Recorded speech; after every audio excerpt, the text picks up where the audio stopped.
Go ahead and call our agenda session to order.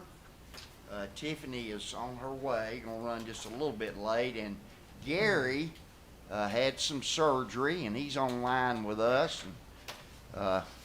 Gary, can you hear us okay? Looks like he just stepped away, Chair. He may have stepped away, yeah. I see his living room, that's all I can see right now. There he is. Okay, so we have some delegations, and if you'd take care of the delegation statement for Mr. Perez. Happy to. Thank you for your interest in addressing the Hamilton County Board of Education. During your presentation, please address the board as a whole, not individual board members or administrators. Also, please do not present complaints or concerns you have about an individual employee of the school system. If you wish to voice those complaints and concerns, you should contact the central office and ask for a meeting with the superintendent, since the superintendent is responsible for individual employees. Please limit your remarks to 5 minutes. I will tell you when you have 1 minute left. You may begin when you're ready.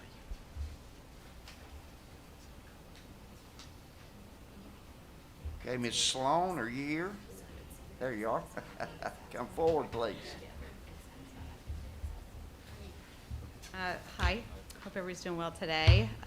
Ladies and gentlemen of the school board. So I know I'm late to this conversation, but I got here because of this map, which is the resolutions opposing vouchers by school district. When I saw this, I was shocked that Hamilton County Board had only put out legislative priorities and not to formal resolution opposing Governor Lee's Education Freedom Act. I'm here to ask the board to consider formally signing a resolution that 68 other counties have signed to oppose Governor Lee's Education Freedom Act. I'm a 7th generation Tennessee resident, originally Cheatham County, and my children are 4th generation Hamilton County community members. My parents graduated in the 60s from Hamilton County schools, and like many in Hamilton County, my parents privatized my education. Being raised in the private school system in Chattanooga, and now having my kids in Hamilton County, and my husband is a teacher for Hamilton County, I can honestly say that private schools do not need more funding, but our public schools certainly do. For example, my husband has needed a heater in his room for a year. The current one does not work, so kids are cold in his room. He has not received a replacement for a ticket he put in 6 to 7 months ago. I spent several years in the Peace Corps in the former Soviet Republic of Moldova, which is the poorest country in Europe. We did not have proper heating in schools, and I worked to get infrastructure.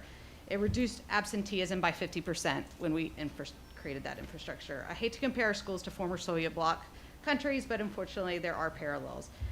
My children also spent time in the public schools in Georgia. We had free pre-K, which was integrated into the public school. All kids had access. The support for kids with disabilities and learning challenges was abundant.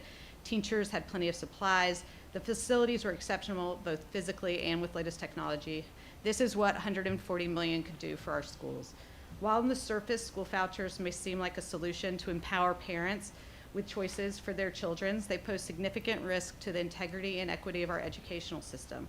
First and foremost, school vouchers divert much needed funds away from public schools. If the bill passes, it's expected by 25 to 26 to divert $101 million from local school systems.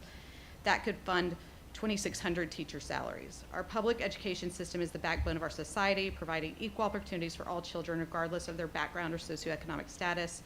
By siphoning off funds through vouchers, we jeopardize that ability of public schools to provide quality education for every student. Furthermore, school vouchers exacerbate educational inequality. While some families may have the means and resources to supplement the voucher amount and access high-quality private schools, many others will be left behind, trapped in underfunded and struggling public schools. This creates a two-tiered system where only the privileged few have access to the best education, widening the gap between the haves and have-nots.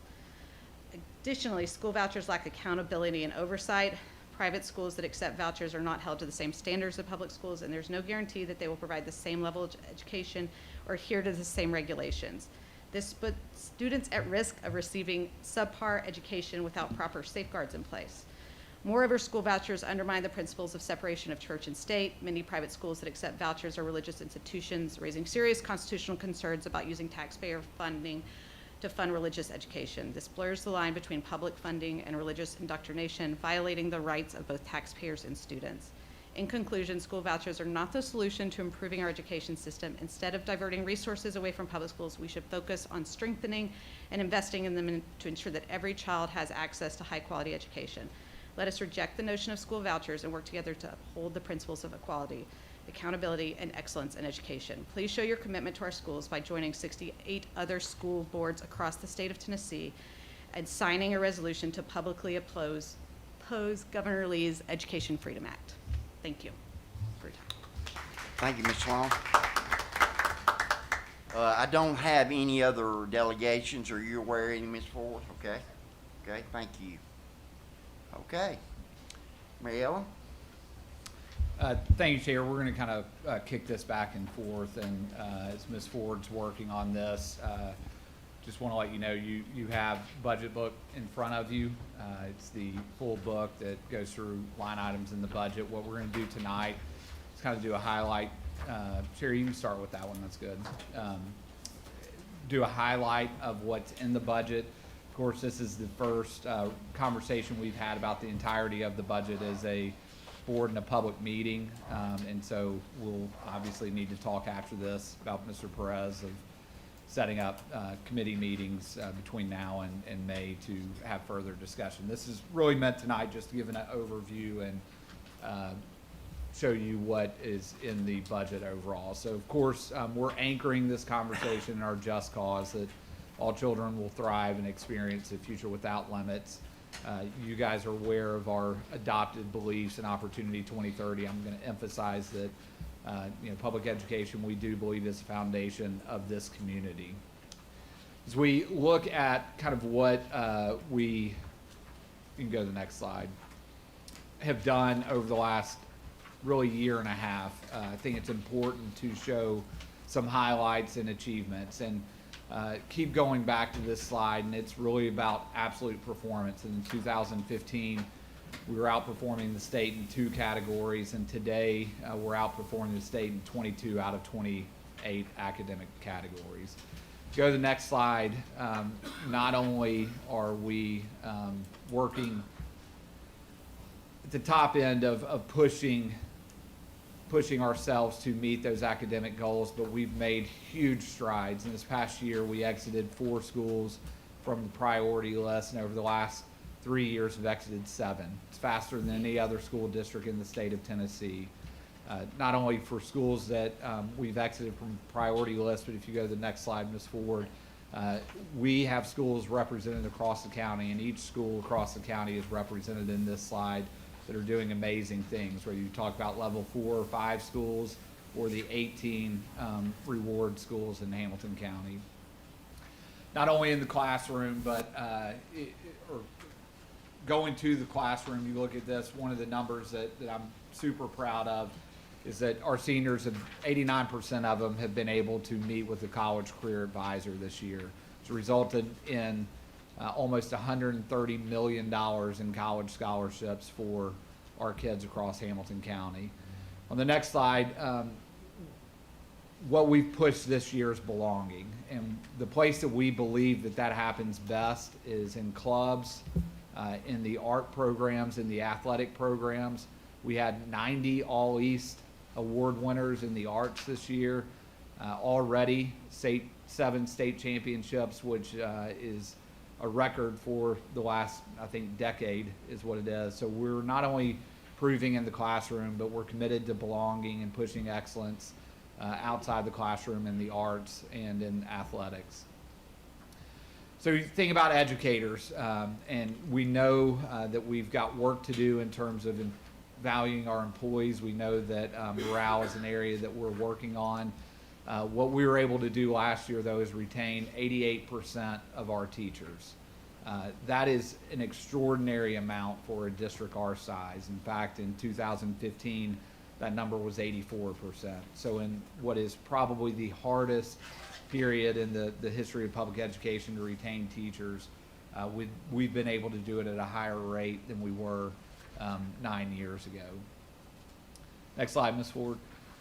And then, again, you think about equipping schools. Our capital maintenance team has been able to complete over 98 capital projects. I got a great email today. We had a lot of rain the other day that caused an issue at Red Bank High School. I copied you on an email from principal at Red Bank High School that was congratulating and thanking our maintenance team for the quick reaction and hard work that they did yesterday at Red Bank High School. But we have a great team. Transportation, 100% of our bus routes are covered, which again, for a system our size, is pretty unprecedented.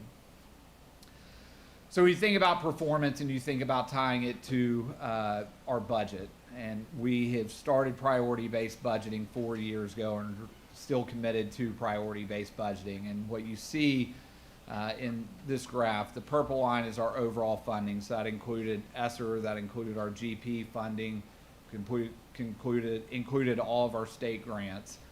That number has steadily been rising. And as you see that number rising, you also see our academic performance. The gray bars represent ELA, blue bars represent math. You see as that funding has increased, our academic performance has continued to increase. The dotted line is the latest benchmark results from this year, which we're excited to see.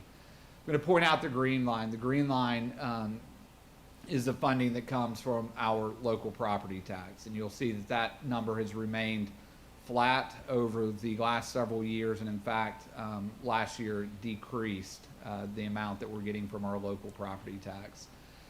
That dollar amount, if you go to the next slide, is what we believe is a result of just through ESSER funds and additional funds coming into Hamilton County has created an atmosphere where we've taken our eye off the ball in terms of local funding. And it's decreased by 11% since 2008. If you look back in 2013, we were about an even split with property tax between the school system and general government. So when you think about priorities-based budgeting, what we do is we take our commitments, and you're aware of all of our commitments, and we make sure that those are aligned with our dollars. And if you go to the next slide, what we believe is we do this well. These are the type of kids that we graduate, and this is what we put in front of not just our high schoolers, but our elementary students as well. Next slide, please, Ms. Ford. So what this slide is looking at community priorities. So what we heard from the community, from our teachers, from our parents, from even some data coming in from our kids. What I pointed out to each of you in our individual meetings is what I believe in these priorities from the community are things that we've heard from you, priorities from this board, and they align really well to what you guys have pressed us on in terms of making sure that we're achieving as an administration. So if you go to the next slide, just to re-emphasize what we mean by priority-based budgeting. On the left is really what we're talking about tonight, and in your book is mainly our operating budget. And then on your right are all the federal dollars, school nutrition, and self-funded dollars that come into the district. Any dollar that we spend, we are tying it to one of our commitments. And we're making sure that those are aligned well so that you know exactly what we're investing in. This community knows exactly what we're invested in. And it's really moving Opportunity 2030 forward. So we think about every student learns. If you go to the next slide, what we're doing here different from last year, this slide should look pretty familiar to you. The top part is the total investment. And then the bottom bars last year, we showed new investments. What we're doing this year, though, we're showing the big investments by each commitment. I'm going to go ahead and point out to you that those numbers do not all add up, and it's intentional.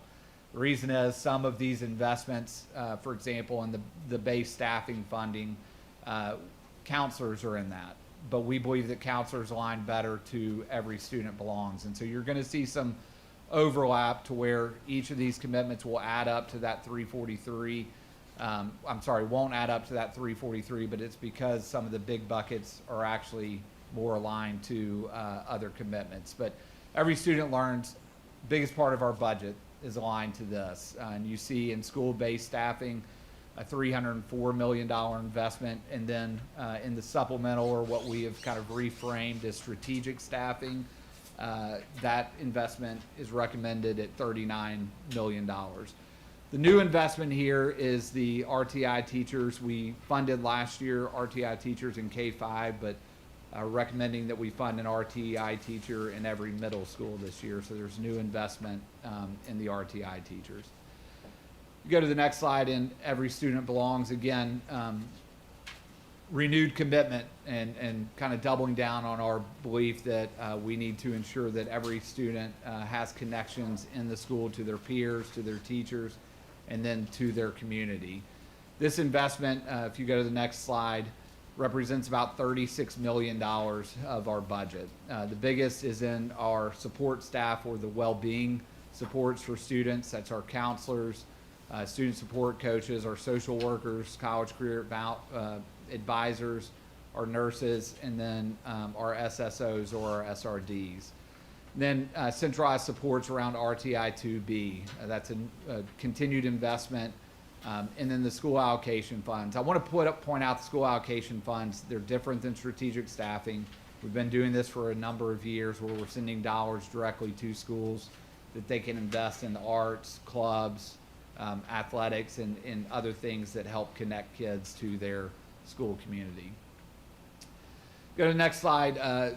Ms. Ford, you can skip this one. We think about every school equipped. Again, a significant investment in this, $98 million. The biggest piece of this is in the operations budget.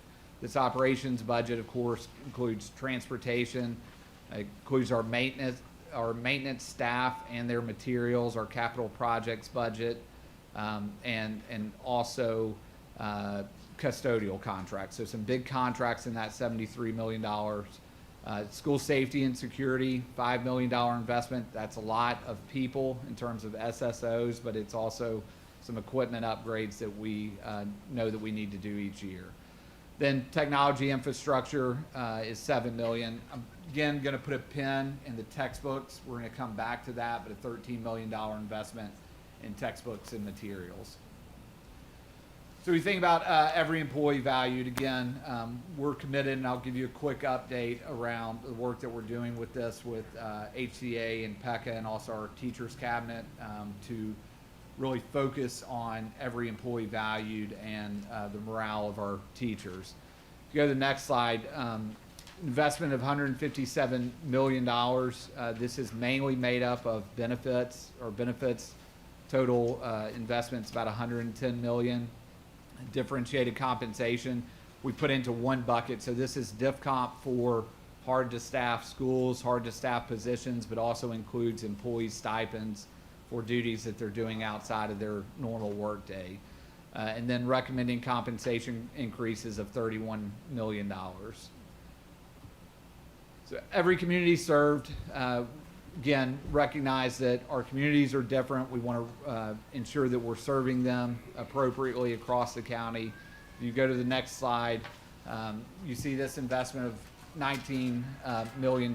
So our specialized programs is $6 million. That includes any program that is outside of a typical school. So this includes Harrison Bay Future Ready Institute. It includes Opportunity High, Washington Alternative.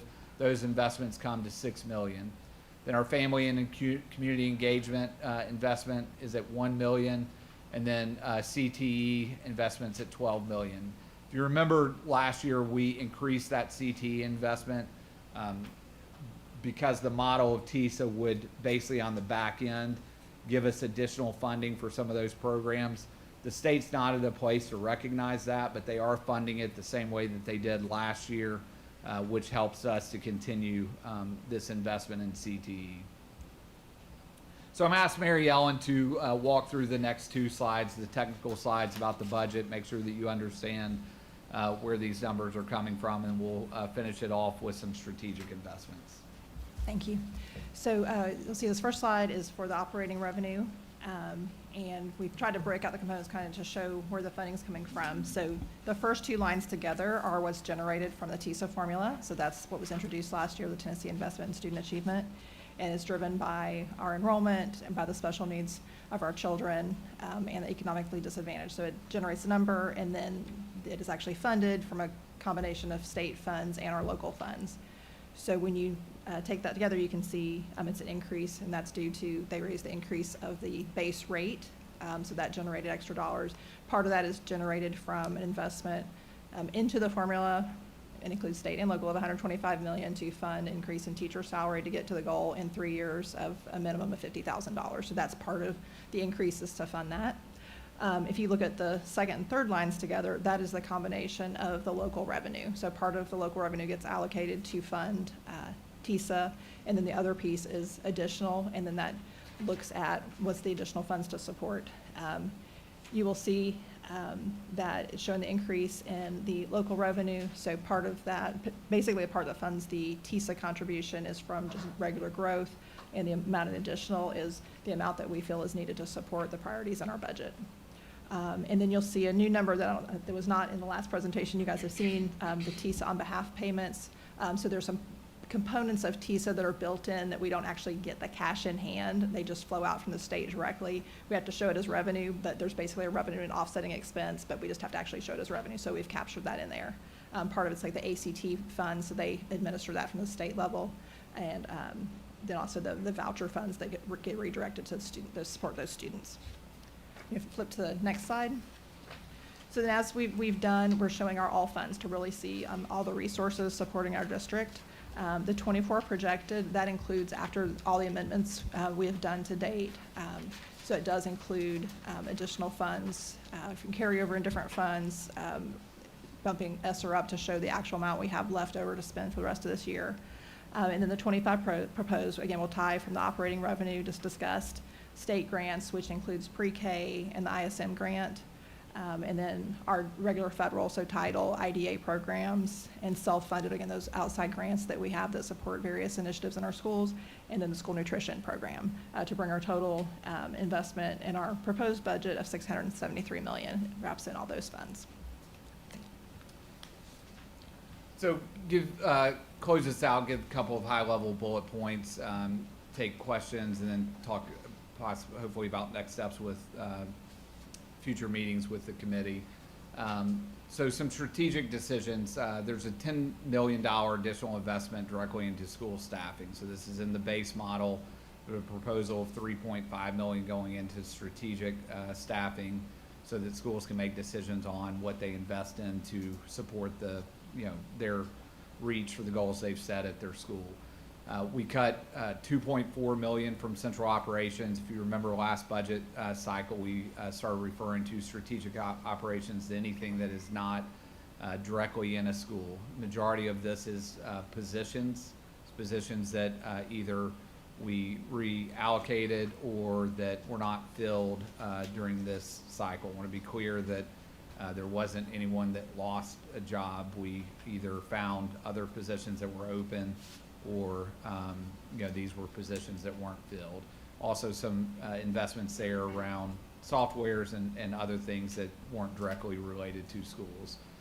We recommending moving approximately $20 million into one-time funding sources. This is where I'll go back to the pen that we put in textbooks. And so you'll see actually in a budget amendment on this board meeting recommendation to put aside funds for science textbooks. Science textbooks actually won't be adopted until the 25-26 school year. However, you will approve them probably in February, March of next year. And we ran into this with math textbooks last time, is that we had to wait until July 1st to order them, and then schools didn't have them in August. And so we're recommending go ahead and putting that aside so that next spring when you approve a textbook adoption, we can go ahead and order them, having those resources in time. Cost for our healthcare benefits has increased by $3 million, and then a new investment of $31 million into increased compensation. So if you go to the next slide, I'm going to break down the investments that go right into this $32 million. So in the employee raises, put two options in front of you. So the 5% raise or the $2,800 flat raise is equal to the same amount of money. Okay, so the decision that would put before the board is essentially saying, do you do a 5% raise across the board, or do you do a $2,800 flat raise? Again, to be clear, it's the same amount of investment. Also recommending a step increase for our certified employees. That ranges anywhere from 0 to 2.5% per employee. This would allow us to get every new teacher up to at least $50,000.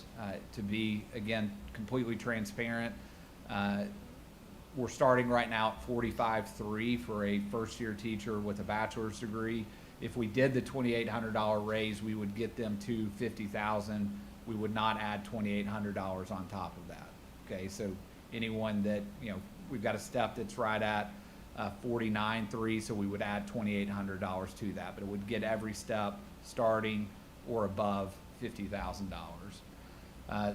This also would allow us to implement some of the recommendations coming from the classified compensation study that we're in the midst of right now, and we would work to adjust and improve compensation for classified staff, and then adding $1 million to strategic staffing for schools that got us up to the 3.5 that I mentioned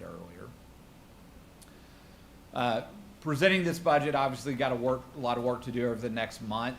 What we believe as administration is that for us to continue to move the district forward, supporting kids and supporting our teachers, that this budget will allow us to continue to make academic progress and also continue to make progress with ensuring that our employees are valued. So, Mr. Chairman, open it up to questions. Okay. Marco? First of all, thank you. I know that a lot of work is going in the background here, a lot of trying to understand what revenue will look like is also happening, and I know that that's been part of the delay. I just want to point out a few things that stood out to me right away in this.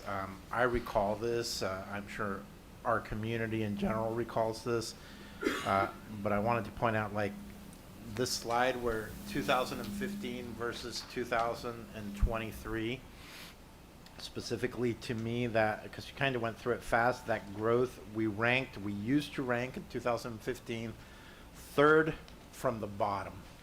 Today we are third from the top. And I remember when I joined this board in 2020, the goal that we were saying was to be the #1 system in the state of Tennessee. So I'm disappointed we're not there yet, because I'm rolling off the board.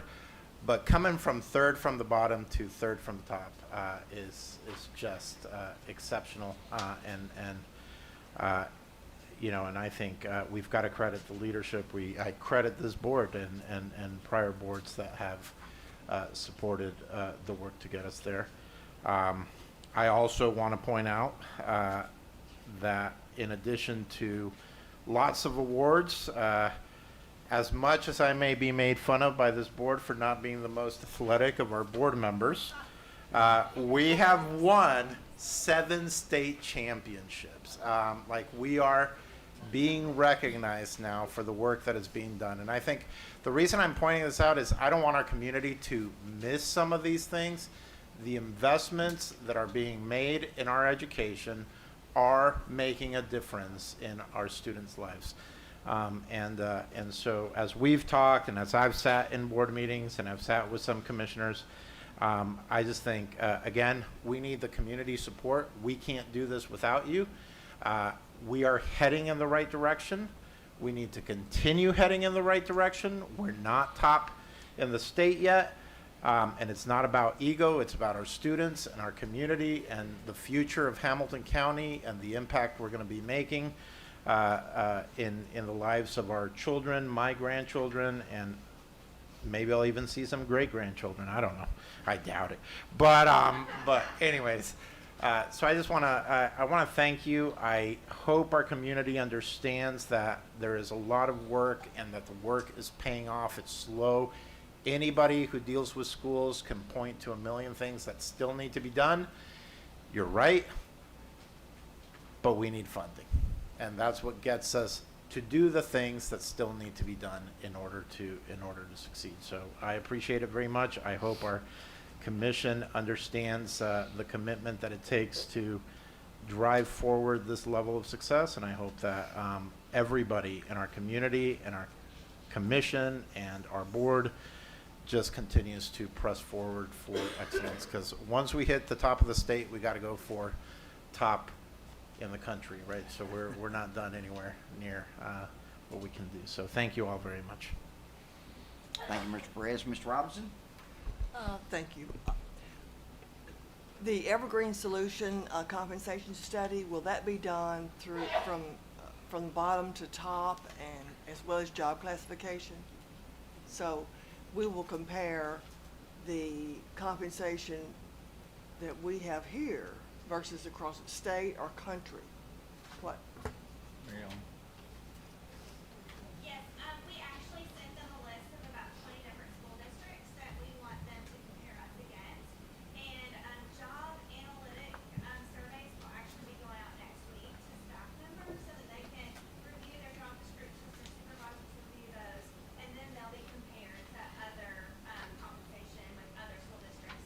And also other databases, not just the public sector, but also private sector, particularly for positions like maintenance, et cetera. Will it be done prior to the new school year? So it should be. Miss Penny, why don't you come over here so that our people that are listening in can hear you? Thank you. If you don't mind repeating. So we are currently in the middle of the compensation study. I actually met with them earlier today. The analytics survey will actually go out to staff next week where they will go in, review their job descriptions. It'll be bumped up to their supervisor for review so that they can be studied against other school systems. We have about 20 different school systems that we've asked them to compare us to, not just in the area, but also in the region. And then not only are they going to look at public sector, but also private sector, because we have maintenance positions and others that, we're competing with private industry. Great, I think that will resolve a lot of Yes, ma'am. questions, and it will be hopefully a good retention for our employees. Absolutely. Thank you. Thank you. Okay. Ms. Thurman? Yes, transportation budget, we talked a little bit about this when we met together. Am I correct? Is that 26 million? Is that where we are still with that? What all does that, what all does that include? So the transportation budget, we'll look up to get the exact number while Is I'm it, talking. Is it Transportation. 26, 620, 420, is that it? But what all does that include? Am I reading that wrong? Yeah, so it obviously includes our contract with First Right. Student, includes all of our contract drivers and our legacy contract drivers. There's also the staff that works that, and so we've adjusted some this year to make sure that we're clear about where the dollars are going. So staff is in that, and I believe there's also maybe even a little McKinney-Vento. Everything that's coded, regardless of whether it's in the transportation department or not, is coded there. So it does include, so that 26,620, that is, the contracts, all the staff. So that whole department, every Oh, expenditure okay, is so in that there. includes even the transportation that you all turn in? Yeah. Okay, I started No, thinking. well, not our not mileage, yours, but okay. anything transporting students. So it's the contracts, Okay. the contract bus driver compensation and the staff supporting it. Does that even include the money we get reimbursed for transporting, what is that program? The McKinney-Vento. McKinney-Vento. So Yeah. that would show, there's. Does that include that as well? He in there? supports it some, and there's some also would show up in the federal line. Oh, for- so it shows up in federal, okay. Yeah, it shows up Just both trying to figure places. out what all was in that, okay. That seems And, like. and I, like, it's a good point, Ms. Thurman, there are some, like, as you go through this book, and we said this last year, Mary Ellen is losing a lot, she's trying to clean up a lot of this to make it more visible of where it's going. So there are gonna be some lines that look different, and as you have questions, obviously send them to Mary Ellen and we can clarify exactly what's in there. But we're trying to make sure that it actually fits where it goes, and so we're not saying, like, staff for transportation is not just showing up in general staffing. Okay, and also I know our custodial contract is coming up, Next year is the last year Okay. of the original contract. There are options to extend it, and if we're going to choose not to, I would recommend that we release an RFP in October and try to get proposals back okay, before the end of the year so that we could transition if we needed to. okay. I was just wondering how much more that was gonna increase. That was the reason I asked that question. I'm not gonna be here to vote on that, so that'd be y'all's problem. I've done that enough. And also, the unused vacation days. I know we discussed that, And I know we just voted on that back in, I think we September pulled of it. '23. I think we pulled it. No, I'm just bringing this up for the budget, because I know this is an unfunded liability. I think this is something that this board, they may even do it after I'm gone, but we really need to get a handle on this, because this is an unfunded liability. And I don't know how many people are still left under this contract, but I was under the impression we had to wait till we negotiated again, and you told me that I did not have to wait, we did not have to wait to bring this up. Yeah, when you and I talked, we talked about taking it to policy committee, Yes. rewriting it, and we don't have to wait. We can, Okay, but anyway, so that's something I hope the board just takes a look at and we fix, because like I say, this is an unfunded liability that comes right out of our fund balance, and I think it's something we need to look at. Okay, thank you. Okay, I believe Gary has a question, Ms. Sherry. So Gary, you'll have to unmute yourself. You're muted, I think.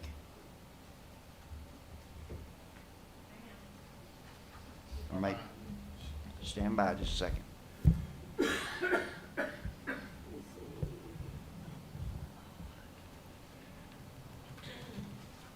Okay, try it now, Gary. Can you hear me now? Yes.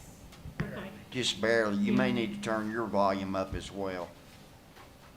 I need Dr. Robertson or one of them to repeat it. I was curious what was placed. I did not hear what the final number was that was placed in there for our maintenance budget.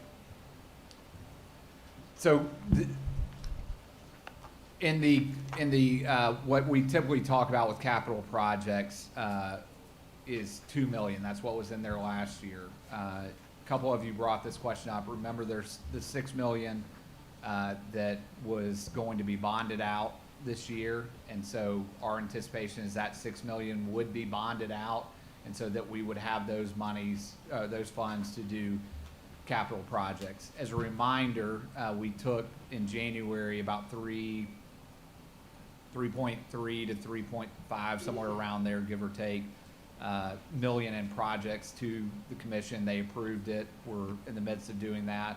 And then tonight, on your agenda, there's another project to kind of fully capture that 6 million that was withheld last year. It's a roof at Sequoia. That's the only project that's on there. It's because it's a big project, and we worked with a couple of companies that do like restoring of roofs, and Sequoia is not a candidate for that. It needs a complete new roof. And so on the agenda tonight is that project that would then fully capture that 6 million that is at the county commission. All right, well, we need to find somewhere in there more than 2 million to put in, not to be bonded. I don't like that idea, but we need to find more than 2 million, because I know, we ran out of money already as far as like maintenance for different things. So we've got to put more than 2 million in there to maintain our schools. Yeah. Let me be clear. When that money's bonded, when that 6 million is bonded out, it's anticipated that it'll be somewhere around 65 or 70 million that we would have to do those projects. So the point of bonding it out was to get a influx of dollars. You remember last June, this was the whole conversation that we had around the budget. So that 6 million would be bonded out, and that the money coming from those bonds would allow us to do those capital projects. So is it your expectation that we'll bond money again? They haven't bonded it yet. The expectation is that they'll bond it this summer.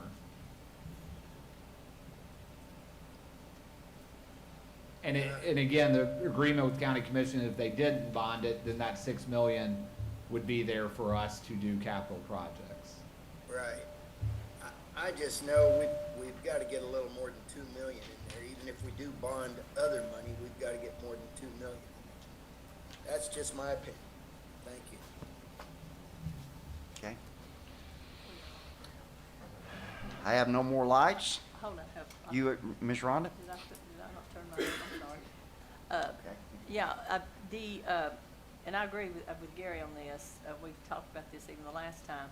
So the 2 million that we have in our budget is just for things that need to be done in the schools, no capital projects, correct? No, well, capital projects in schools. Now, we have other funds, and I don't know if Mary Ellen has that pulled up in front of her, that will go towards like materials and supplies that our capital team can do those projects on their own. So the 2 million is not all that we have to do those types of things. That doesn't seem, I thought it was a lot more than that, and that's, I guess I'm confused.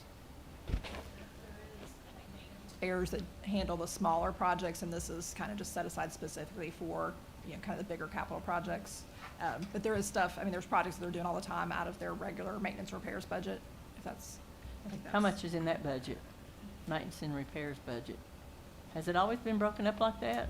Yes. It always has been? Yes. Okay. But it's all been put under, It's, there's like another 1.4 for the maintenance repairs. It's specifically what? for 1.4 million. well, that's still not very much. So you had the 2 million with 1.4, that's still not very much.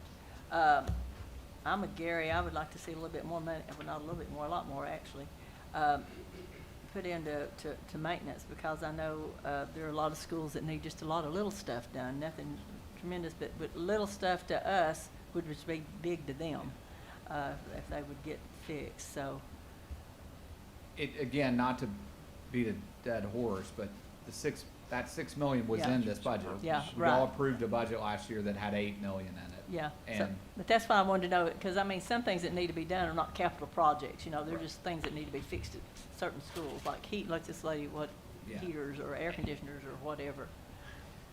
And the bond money that's coming from that 6 million, that we made that agreement last summer with the county commission, that bonded money, the 65 to 70 would be, that's what it would be for, is to, replace HVA systems, to do some painting, to Like they replace say, some painting and windows. things like that, or a lot of things. I see a lot of small repairs that I don't really consider to be that much capital projects. Maybe you do, but, okay, all right, thank you.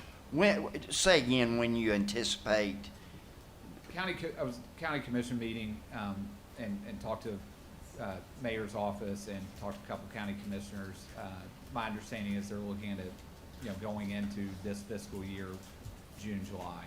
Okay, so it will be a part of Yes. our 24-25 fiscal year. Okay. Mr. Connor? Thank you, Chair. Sorry. Going through the lines, there's lots of interesting things, but I did want to stop and just say, this is super important, super awesome, that we are taking care of the teachers, and that this isn't something that we just found in the budget, and we're fighting to make sure that we are fighting to make sure that we are taking care of our teachers, especially after the increase in benefits, costs, and all of the above. So I just want to say first off that I'm really happy that not only are we getting them an actual raise, but we're not losing the steps. We're also making sure that all of our teachers are up to the 50,000 that is a state of Tennessee law that will come into effect in the next 2 years. So we're ahead of the game, and I like being able to say that about our system. So let's keep it up. Thank you. Mr. Perez? So, two things I'll mention. I 100% agree with you, Mr. Keene and Ms. Thurman, on capital. I do want to remind that really the community, because it said, but last year, we didn't get your 10 million that you wanted, Ms. Thurman. We got up to 8 million, and then that 6 million was cut, and we have to go to the county commission to request it with the promise that at one point they're going to bond it out. So I would be afraid of increasing again and then having that capital again belong to the commission holding it without us having that money for something else. So again, they're committed. I don't doubt that they're committed to fulfilling their bond so that we can do that. But I wouldn't want to move money and then see that cut again. That's one thing. Second, I do want to point this out. In our current budget, we are asking something of the commission. It'll be a little more clear when we come forward, but we are asking them to return to the level of funding that they had us at in about 2017. And so whether it was COVID, whether we had other obligations, I know that there's been cost to to our prisons here. I know that there's been costs to our community's infrastructure and all of that, but we are heading in the right direction.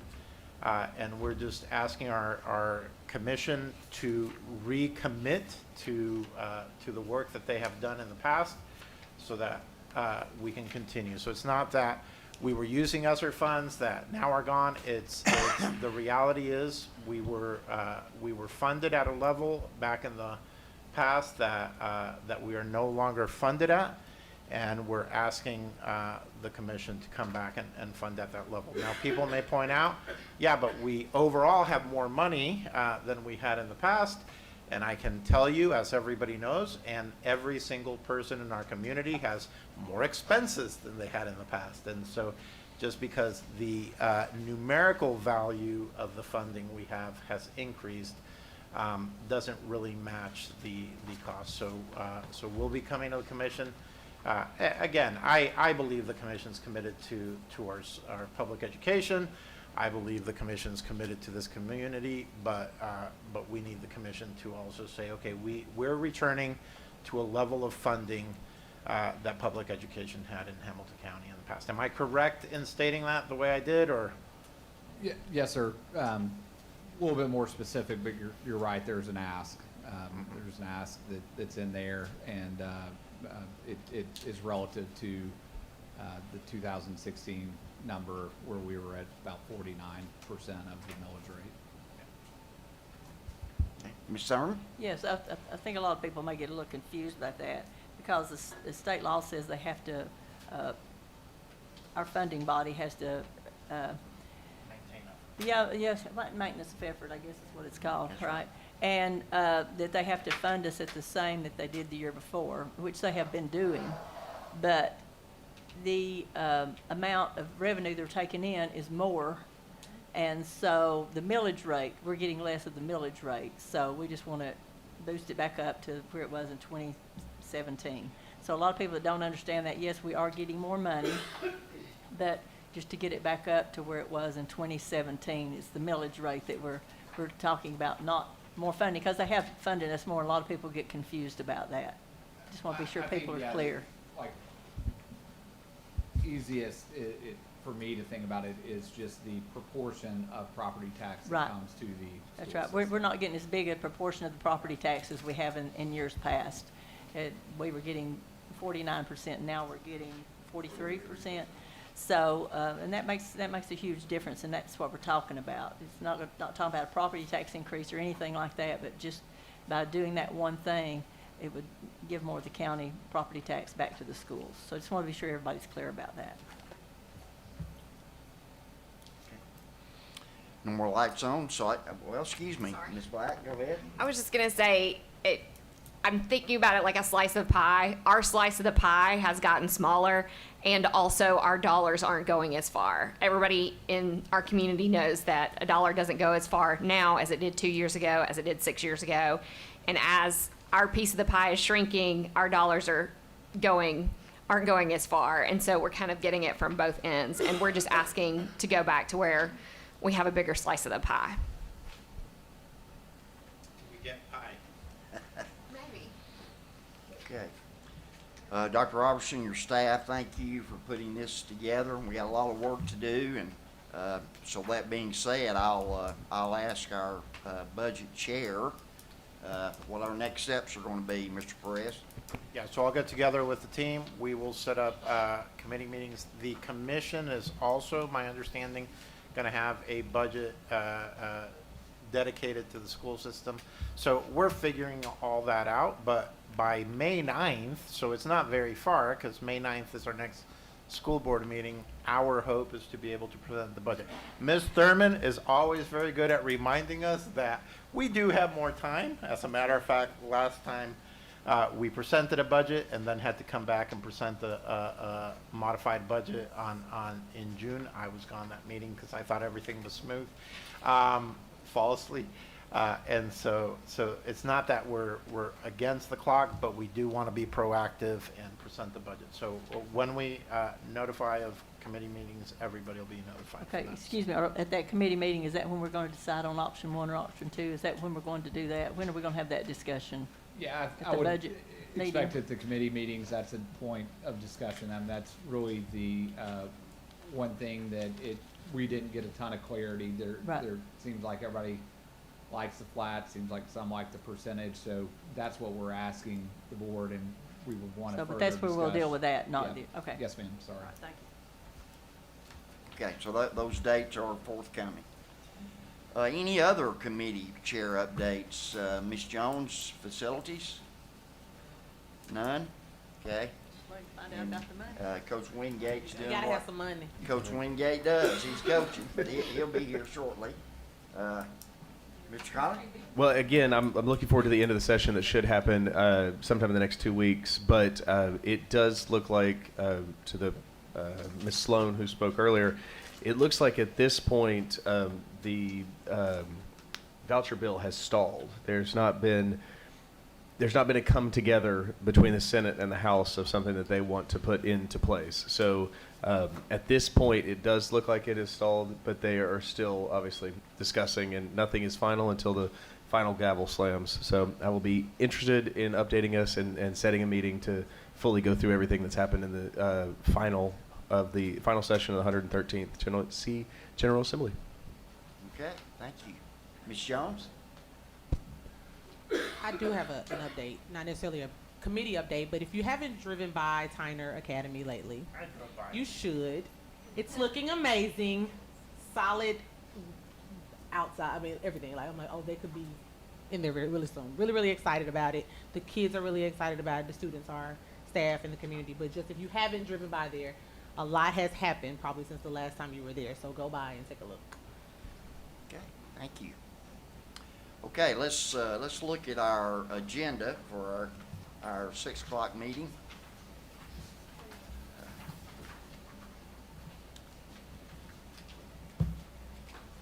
Okay, pretty standard, our roll call, and then we'll approve the agenda. A couple of amendments that I'll speak to a little later on. And then we're going to look at the renewal of contract with the superintendent. All of you have had that and have had a chance to review it. So now I guess would be a good time to discuss, ask questions. Mr. Bennett's here, thank you.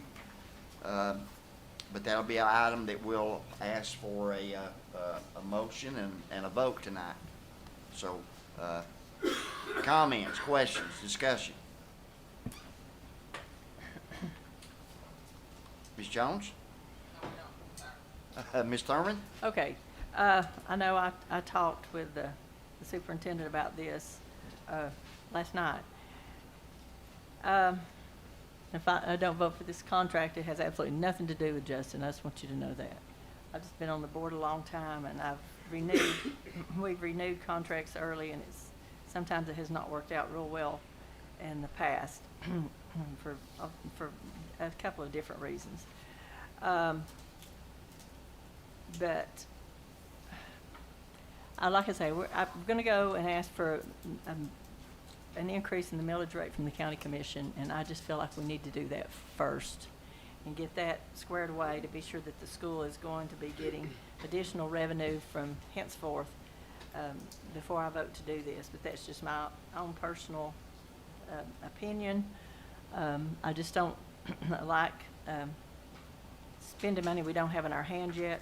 And I know this probably could already be in the budget, but still, to know what's coming down the pike, I always like to know what's out front. You learn that in business. You just don't spend money you don't already have in your hand because you never know what's going to happen. So, like I say, I would like to hear from the commission first before, I took on this task because it's just 2 years into a 4-year contract. That's just my opinion. I just want everyone to know it has absolutely nothing to do with the fact that I love Justin to death, but like I say, I've been burned on this. I think the board has at least 3 times, maybe at least twice. He's over here doing twice. I'm counting one of those as 3 because I'm counting Jesse as 1. So that's 3. So, but anyway, but like I say, I just don't want anybody to think it's anything personal because it's not. It's just what I've dealt with in the past, and I just want to clear that up with everyone. Okay, Ms. Robinson? Well, I'm just the opposite of Ms. Thurman. She's seen so many, and I've seen so little, and I'm used to annual raises prior to my 31 years commission, and I didn't have to worry about this. But I do, the current contract runs to 26, is that correct? December 25, okay. And I know our numbers are good, so does it look like you might get several of the benchmarks? I mean, I'm just throwing this out because, you know, some people making 60,000 have a hard time, but yet you are in a class of a higher salary.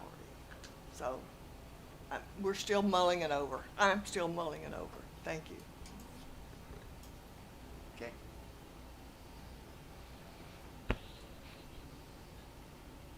Anyone else? Mr. Crone? Well, I have to agree with Mrs. Thurman. It just seems like this is just, to me, and I've shared this with you, Chairman, that this is being rushed. And one of my concerns, and I can see your side of it also, is that this board is now 11 members. We're currently in an election year there will be at least 5 new members. When this contract was approved, there were only 6 board members present, 3 were absent, and only 2 members currently sitting on this board will be in place on September 1st.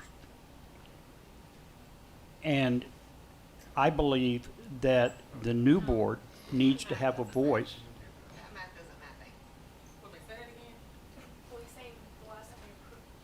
Are you saying that the last time we approved the contract, it was a 9-member body?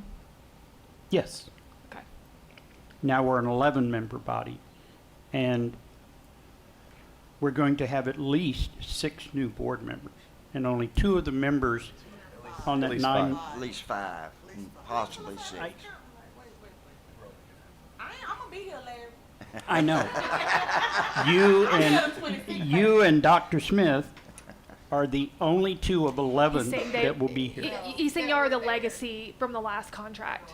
Yeah, from the last contract. I will say I followed your math very well, so I heard. So we're in the midst of an election, and I think that the constituents who are going to put new board members in place should have a say in a new contract. Plus, yes, I've been in conversations with some county commissioners about a millage increase. That could be a request, but I don't have an indication that that's going to happen. But they have to do something about the lack of funding, as Dr. Robertson has pointed out so much, the decrease in funding. Plus, how many, in the last 3 years, how many millions of dollars came to us from ESSER funds? I think we were talking, it was 78 million. You're asking us hard questions. It's over 100 million. Okay, over 100 million, and we don't have those funds anymore. So I don't know how we can anticipate increases when we're not having the funds to support those increases, it appears. But we're yet to see what this county commission is going to do. So I welcome any other comments, but I would like more time, at least 1 month, to consider this and have continuing conversations. Mr. Connor? Thank you, Chair. So, just, Larry, I'm sorry, just a little bit of pushback. Every 2 years, a new House is seated, both in the federal government and in Tennessee. If we were constantly waiting to see who the next person elected was, we'd never get anything done. We got to act when we can act, and we can act right now. I'm also a little surprised. I've heard a few people talk about how this has been sprung on them. I personally brought it up in January when Dr. Robertson's contract was up because I noticed in the budget that it's really weird that we pay him half last year, half this fiscal year. Like, part of the whole catalyst of this is getting him onto the proper cycle to make sure that we're in line with our budget, in line with potentially, as Rhonda has mentioned, looking for a new superintendent. God forbid that be something that we're trying to go for and do. So getting us into that pipeline is the catalyst for the beginning of this. And I agree. I agree with you on that. Thank you. Thank you. The second part that I'll speak to on it is that, again, as Larry pointed out, there weren't many of us that were here when that happened. And can't get into the minds of why we did it the way we did it, but we did a disservice to ourselves and to the superintendent when we set up the contract. There's nothing in it that any of his peers in the rest of the 95 counties and 40 special districts have in there. There's nothing about when a raise should come or how it should come or if there's any incentives based on 5 stars and what have you. So just for instance, if he had the same contract that Brian Johnson had, doctor, forgive me, he would have gotten a 16% raise in the past 2 years. So if we're looking at this in front of us correctly, we're giving him about 70% of that, maybe a little less than what would have been given if we just kept with the same superintendent. So I guess what I'm trying to mill around here is I think that by acting now, what we're doing is fixing something that was caused by people that weren't us. And so I think that the time to act is always immediately. Hey, sorry, y'all. I'm okay with that. I'm saying that it's always the time to act is always now. And so I'm saying that we should do what we should do now. Okay, I believe Gary has a comment. Mr. King? Yes, Can you, there, I think, Gary, we cannot hear you at Can you all. speak a little bit louder, Gary? Can you maybe turn your volume up, Gary? yeah, hold on.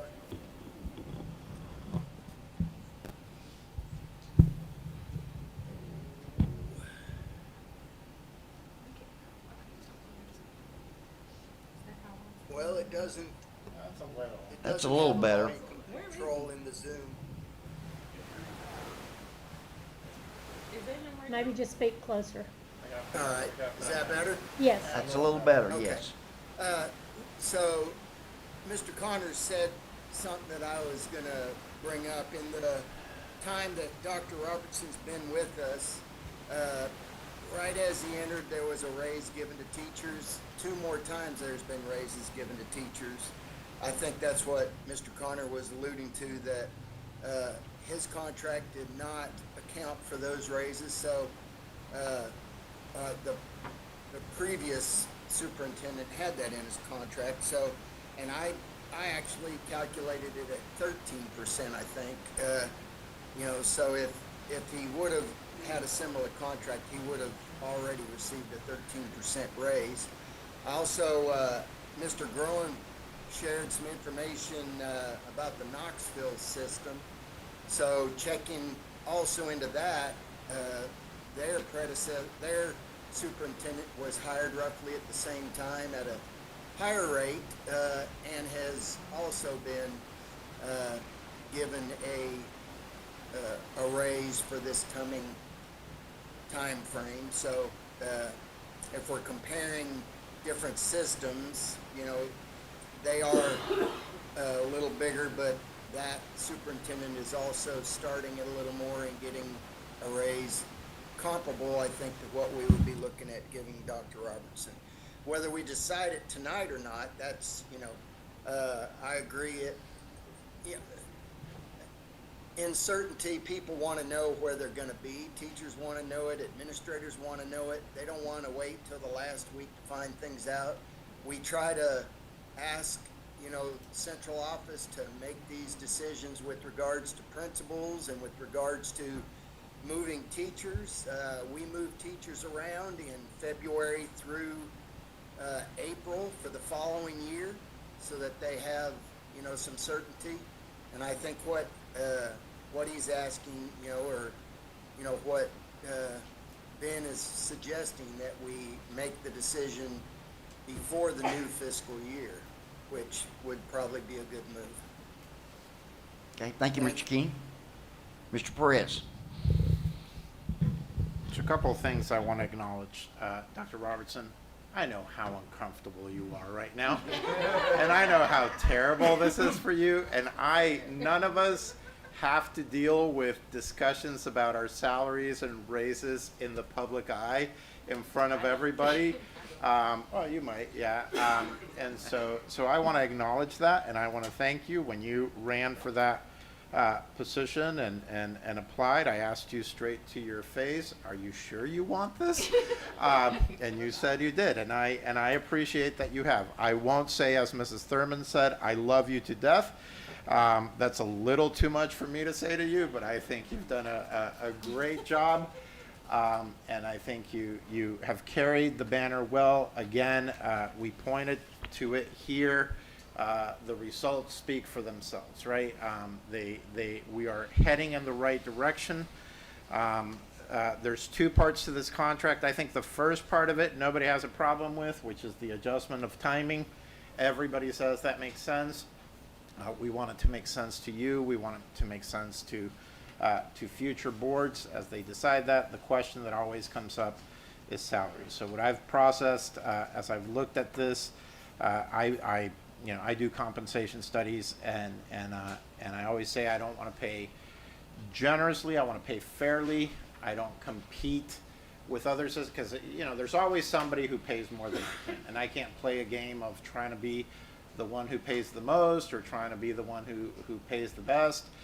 I just want to know that everybody who is under a compensation structure is paid well, paid fairly for the work that they do.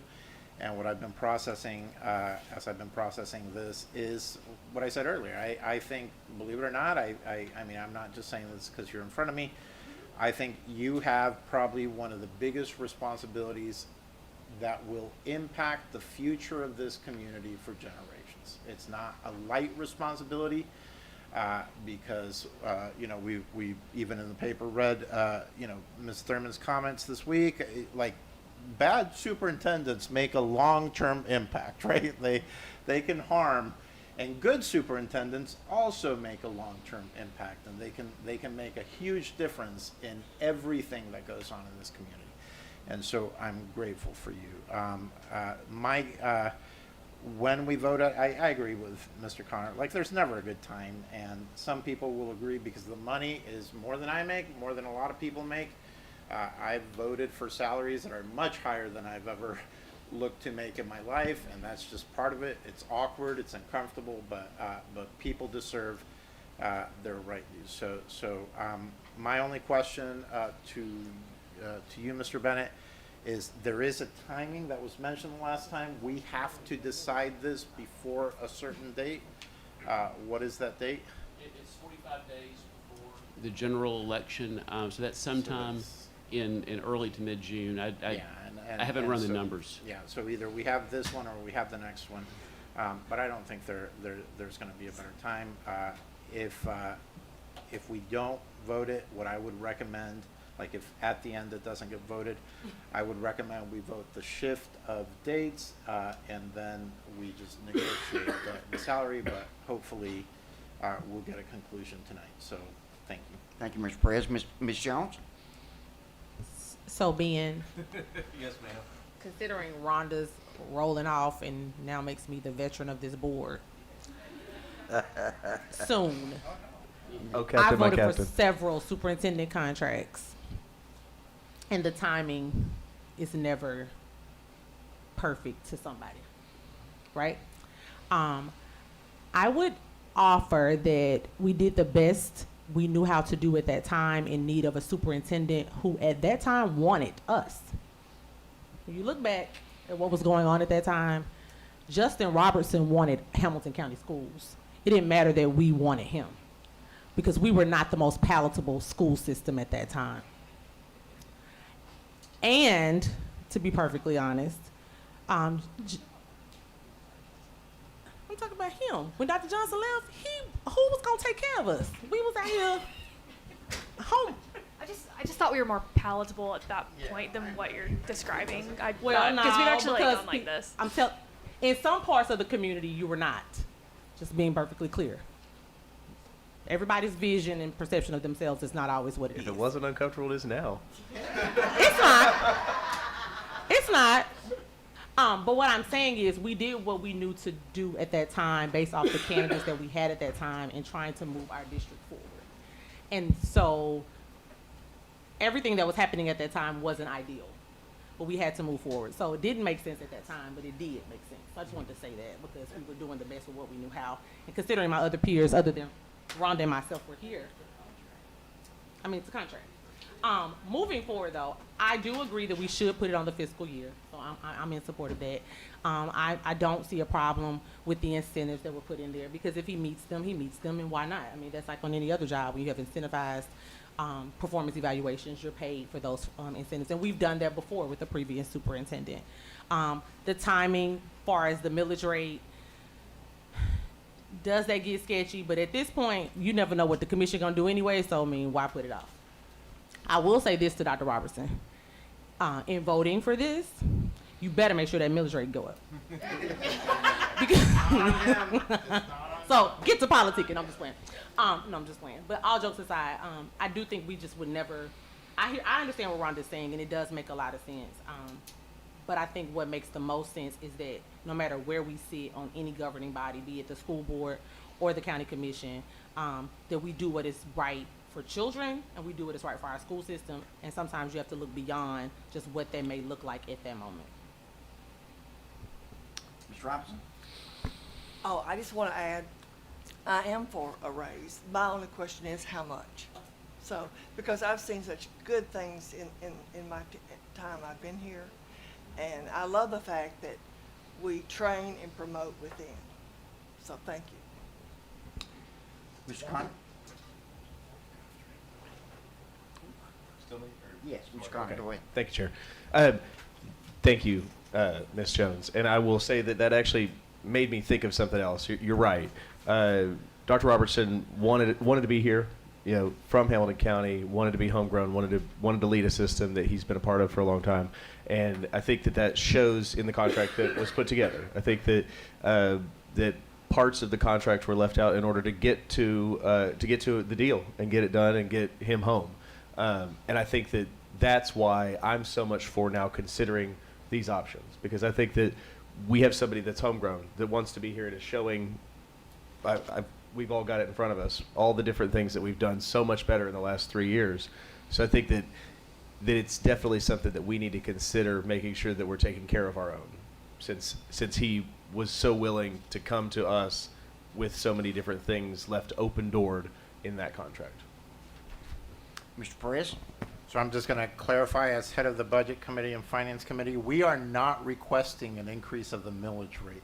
We are requesting that the piece of the pie that used to be contributed to Hamilton County Schools be contributed to Hamilton County Schools.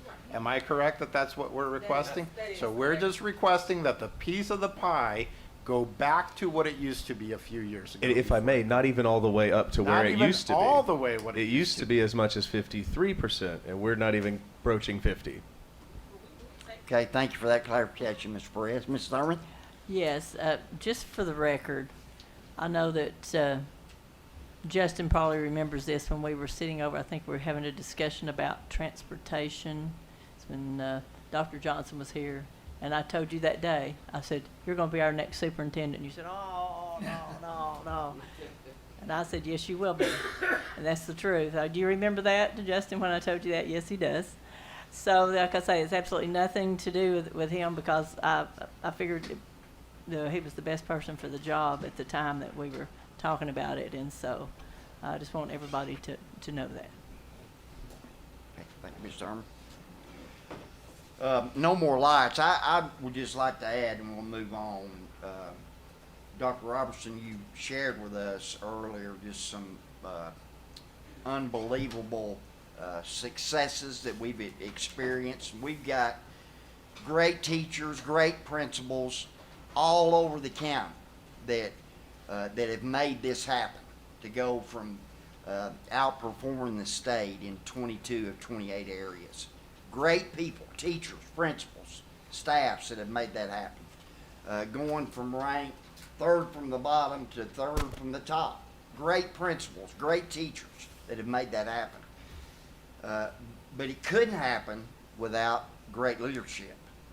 And when we brought Dr. Robertson in, I was around during those days, Larry. And, I can remember when we were negotiating that early contract, we brought Dr. Robertson in at a low level. We really did, because he convinced us that he wanted the opportunity to prove to us that he could lead this district. And he's done just that. And when we compare to what's going on in other districts, our size, across the state, we need to compensate our superintendent, commiserate with what his performance has been and what other districts across the state are doing. So I'm going to support this contract. I appreciate my colleague, Ms. Thurman. What I heard her loud and clear was that it wasn't that she was against Dr. Robertson. She's a little bit against the timing. I think I heard you right, Ms. Thurman. So I speak for only Joe, but from what I'm hearing, everyone is proud of Dr. Robertson's performance. Hope that he'll be with us for years to come. Even though some of you are rolling off this time, a few of us will still be around, and Ms. Jones will be our elder statesman. But I'm going to support this. Having no more lights, we'll move on. No executive session tonight, Scott? Anything, because we don't have just a few minutes here, but let me just do this, just for the sake of getting us through our agenda session, and then we'll have a little break and get into our regular session. Is there anything on here that just jumps out that anybody wants to talk about? Let's just handle it that way. Dr. Robertson? Can I just go ahead and address the two ads? There's, in addition of, we've approved in the executive committee the purchase of the chiller, emergency chiller at Wolf Cheever Creek Elementary that's on the consent agenda, and then on the back in the board matters is the Sequoia roof that I mentioned earlier in the presentation. So both of those are additions. Both of those are obvious needs that that we should address immediately. So just asking for the board's approval on both those. Also, I'll go ahead and mention the calendar. So we did the survey from the last meeting, pretty crystal clear that the desire is for 2 full days. I see Miss Moody walking behind me, so I'll ask her to. You guys couldn't ignore me. I was ready for this. Go ahead and give you an update, and I'll ask her also to provide a recommendation of a possible consideration of not just the 25-26, but the 24-25 calendar. Yep. So this can get I have a plan, but I want to be able to talk it through in work session. So we did give the survey. 2,800 people responded to it. It was about a little less parents than teachers, but about 50-50, which is a great response rate. A clear preference for the 2 PD days instead of the 4 half days, the 2 full days. And so we've adjusted the 25-26 calendar to be the 2 full PD days. What you have in front of you is actually the draft version. We're going to ask you guys or recommend that you vote to approve. And it also has the survey results attached to it, which is also posted on the Pulse Check website if anyone wants to look at those results as well. There is one change based on the feedback that we heard in the comments section from what was on the survey to here.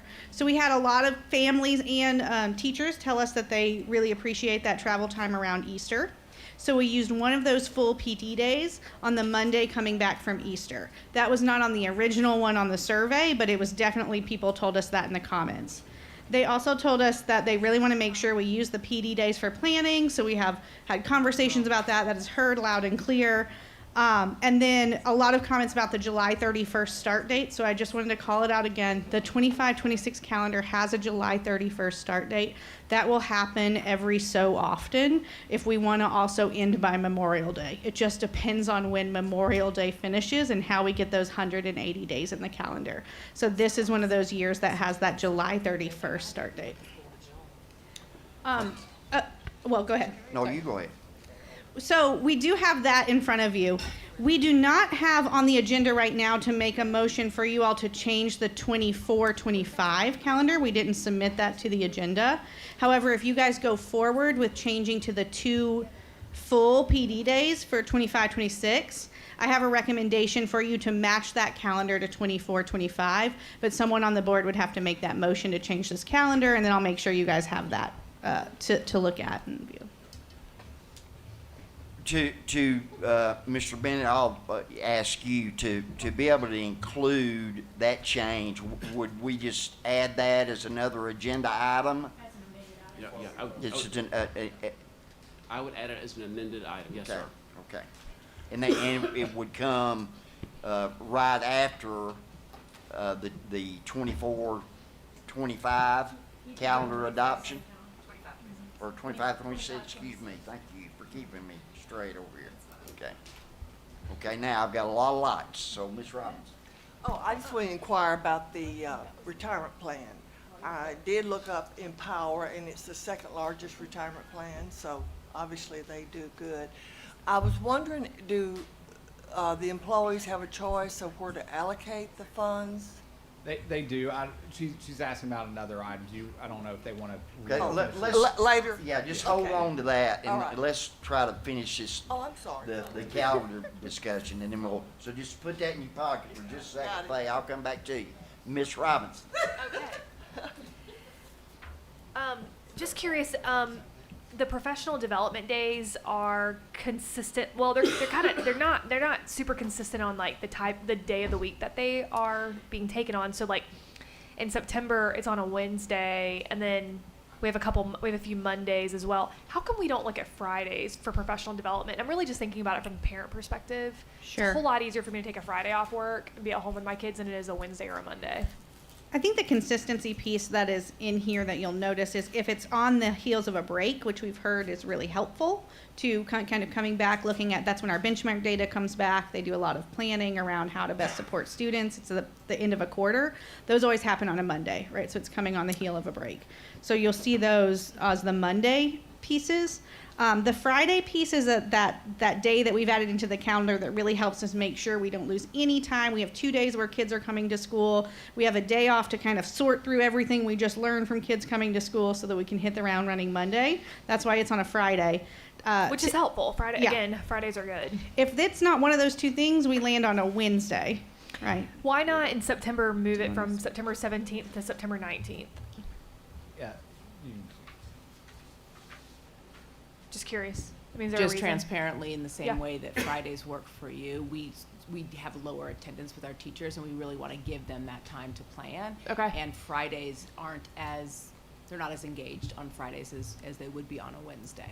Okay. And I would add, I mean, Ms. Markell sitting here, these are the conversations we've had in PECA since we've been doing these Okay. these half days, that Wednesday is kind of what we agreed on. Okay. Okay. Okay, Ms. Thurman? No, I was gonna ask the same thing, why Wednesday? I still don't get it. Whatever. Okay. Any other questions before you sit down? Okay, thank you.